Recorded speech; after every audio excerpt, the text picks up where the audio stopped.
So Daniel Penny was found not guilty, and this took place in New York City, and the mayor of New York, Eric Adams, was asked about his reaction to it, and I found it really interesting. Here it is. This Jordan should not have had to die. And I strongly believe, as I've been stating, probably from day one, we have a mental health system that is broken. When you have someone repeatedly going through that system, that's a signature of failure. And we need help in Albany and in the city council. We can't sit back and mourn the loss of someone that is caught up in this system when we're not taking the action every day. But a jury of his peers heard the case, saw all the facts and all the evidence, and made a decision. And I joined DA Braggs in stating that I respect the process. So he's right. Jordan did not have to die. If you don't threaten people's lives and do crazy things on the subway, chances are you'll be okay.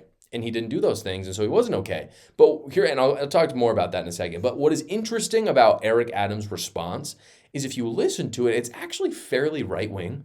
He didn't blame Daniel Penny in that. Never did he.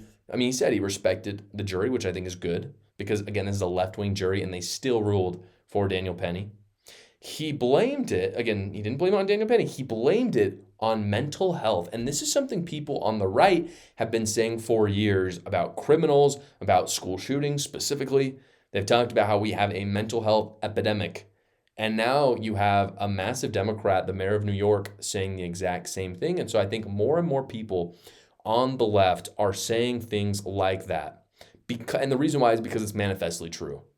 Because it just is. Who's been in New York? I mean, honestly, I've actually never been to New York. I'll admit that. But you go to any of these big cities. I was in Washington, D.C. for the election a month ago. You go into the subway. Yeah, there's some rough people there. And I don't think they're just rough because they were born that way. And maybe they were born that way in terms of mental illness, but I just mean in terms of personality. I don't think they were just born rough. What I mean is that they've got something going on, either through drugs or through a mental illness that they were born with. But it's not just a personality trait. This is something that they are dealing with that needs to be diagnosed and needs to be helped. On the other hand, Daniel Penny was a hero. He was. Because he stopped someone from threatening innocence on the subway. That's what Daniel Penny did. And there's good evidence, by the way, that Jordan died from drugs, that Daniel Penny really had nothing to do with it. Obviously, he put a hold on him that made him pass out. That was the whole goal.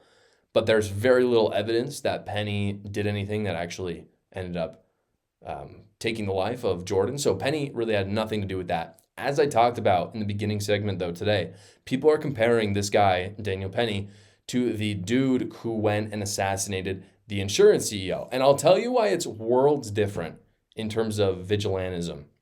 This is like the biggest defining difference. There's honestly a bajillion differences. I don't know how people even brought this up, but they have. The biggest difference is that one went after someone who had not committed a crime. The man who went after, I forget his name, but the CEO of the insurance company, that man had not committed a crime, or at least he had not been indicted or convicted of any crime. Yet he went after him. The other person, Daniel Penny, defended someone who was actively committing a crime, which is threatening someone. So in other words, vigilantism, this is just my opinion, maybe you can disagree with me in the comments if you want.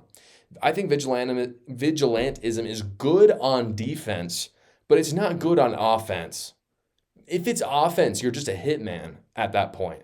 And I don't think a hitman is a good thing, but on defense, you're a hero. And Daniel Penny certainly was. I wrote a book about the cultish behaviors of the left, and we're seeing it in real time today. It's on Amazon right now for $9.99. You can see it on the bookshelf up there. I really enjoyed writing it. I think you'll enjoy reading it as well. Again, the link is in the description to go check that out. It makes a fantastic gift for yourself or for your family and friends. Thank you so much for watching, guys. If you haven't already, go down below, like the video, subscribe to my channel, and watch another video.